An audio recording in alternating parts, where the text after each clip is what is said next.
बच्चों, आप जो घर की याद कविता हम पढ़ा रहे थे उसका हाफ पार्ट यहाँ से पढ़ाते हैं।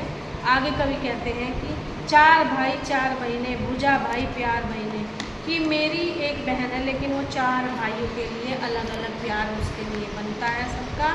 और जैसे भाइयों के हाथ हैं, भुजाएँ हैं, शक्ति हैं, इसी तरह से वो बहन हमें प्यारी है। जिस तरह अपनी भुजाएँ प्यारी होती हैं, इस तरह से वो बहन प्यारी है। खेलते या खड़े होंगे, नज़र उनको पड़े होंगे। जब वो खेल रहे होंगे सारे, तो पिताजी को उन पर नज़र पड़ी पिताजी की, तो देख रहे होंगे कि मेरा एक बच्चा कहाँ है, वो यहाँ इन खेलते हुए बच्चों में नहीं है। पिताजी जिनको बुढ़ापा एक क्षण भी नहीं व्यापा, रो पड़े होंगे बराबर पांचवे का नाम लेकर।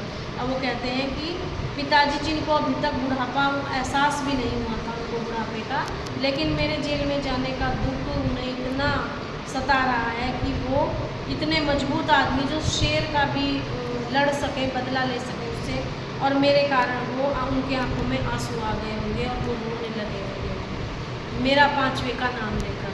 पांचवा मैं हूँ अभागा, जिसे जैसे सोने पर सुहागा, पिताजी कहते रहे हैं प्यार में बहते रहे हैं। पिताजी मुझे ऐसे कहते थे कि ये मेरा बेटा सोने पे सुहागा है। सोने पे सुहागा माने सोना एक बहुमूल्य धातु होती है, सब लोग उसे खरीदते हैं, गले में, नाक में, कान में पहनते हैं, पैर में तो पहनते भी नहीं हैं।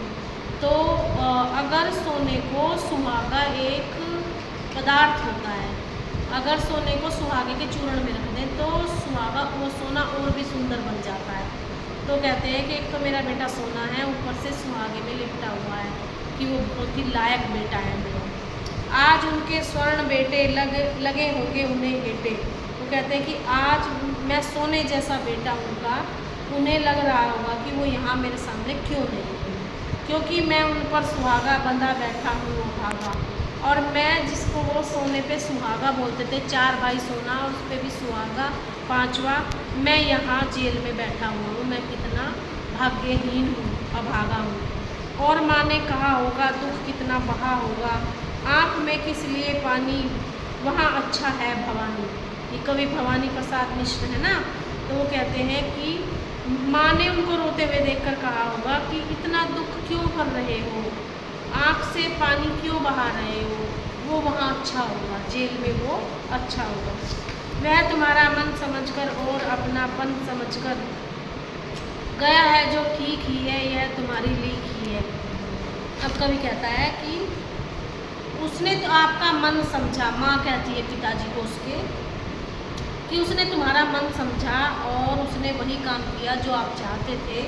देश के लिए काम करते हुए वो आपके बताए हुए रास्ते पर, लीक माने बताया हुआ रास्ता, आपके बताए हुए रास्ते पर ही चला है, इसलिए वो आज देश सेवा के लिए जेल में है। पाँव जो पीछे हटाता को मेरी लजाता, इस तरह हो न कच्चे रो पड़ेंगे और बच्चे। आगे माँ उनको समझाते हुए कहती हैं कि अगर वो देश सेवा से पीछे हट जाता तो बच जाता, जेल ना जाता, लेकिन फिर वो मेरी कोख को लजाता, मतलब मैंने इतना अच्छा सपूत जना है, फिर कैसे कहते कि वो वीर सपूत जना है। तो आप इस तरह से कच्चे मन के मत बनो, अगर आप रोगे तो उसके सारे बहन भाई भी रो पड़ेंगे। पिताजी ने कहा होगा हाय कितना सहा होगा, कहाँ मैं रोता कहाँ हूँ, धीर मैं खोता कहाँ हूँ। अब जो कवि के पिताजी हैं ये सारी कल्पना कर रहे हैं, वो कवि जेल में बैठे हुए, इस तरह से बातचीत हो रही होगी मम्मी पापा की। तो कहते हैं कि पिताजी ने ये कहा होगा कि मैं है उस बच्चे ने जेल में क्या क्या यातनाएं सही होंगी, कितने दुख सहे होंगे। और वो कहते हैं अपनी पत्नी को कि मैं रो कहाँ रहा हूँ, मैं अपना धैर्य खो कहाँ रहा हूँ। हे सजीले हरे सावन, हे कि मेरे पुण्य पावन, तुम बरस लो वे न बरसे, पाँचवे को वे न तरसे। अब कवि कहते हैं कि हे सावन का महीना जो कि बारिश का महीना होता है, पुण्य पावन, वो बहुत पवित्र होता है क्योंकि वो शंकर भगवान का महीना होता है। शंकर भगवान धरती पे आते हैं सावन के महीने में। तो कवि ने कहा कि मेरे पुण्य पावन पवित्र महीने, तुम बरस लो वे न बरसे, तुम तो पानी बरसाओ, खूब बादल बरसे, लेकिन मेरे माता पिता की आंखें ना बरसे, वो मेरे लिए वो ना रोए। पांचवा जो मैं उनका बेटा हूँ उसके उसके लिए वो ना तड़पे ना रोए। मैं मज़े में हूँ, सही हूँ, घर नहीं हूँ, बस यही है। वो कहते हैं कि मैं ठीक हूँ, बस घर नहीं हूँ, जेल में हूँ, लेकिन ठीक हूँ। किंतु यह बस बड़ा बस है, इसी बस में सब विरस है। वो कहते हैं लेकिन ये बस सही हूँ, ये बस बहुत बड़ा है और इसमें सब लोग परेशान हो रहे हैं। ये बस इतना बड़ा है कि बस मैं ठीक हूँ, बस वहाँ नहीं हूँ। तो ये बस इतना बड़ा है कि वो हमारे परिवार की तड़पन का कारण बना है। किंतु उनसे यह न कहना, उन्हें देते धीर रहना, उन्हें कहना लिख रहा हूँ, उन्हें कहना पढ़ रहा हूँ। वो सावन में पड़ती हुई बारिश को माथे बनाकर कहते हैं कि तुम मेरे घर बरसना और उन्हें जाकर संदेश देना कि मैं अच्छा हूँ और मैं अपनी कविताएं लिख रहा हूँ। जेल में भी मैं अपनी कविताएं लिख रहा हूँ और अपना पढ़ रहा हूँ। मैंने अपना कार्य नहीं छोड़ा है। काम करता हूँ कि कहना, नाम करता हूँ कि कहना, चाहते हैं लोग कहना, मत करो कुछ शोक कहना।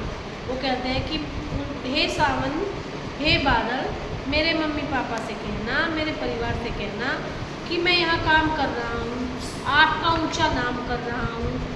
और अगर लोग कहना भी चाहते हैं कि हाय तुम्हारा बच्चा जेल में है, तो तुम शोक मत करना, दुख मत करना। मैं यही वही काम कर रहा हूँ जो मैं घर पे करता था। और कहना मस्त हूँ मैं, काटने में मस्त हूँ।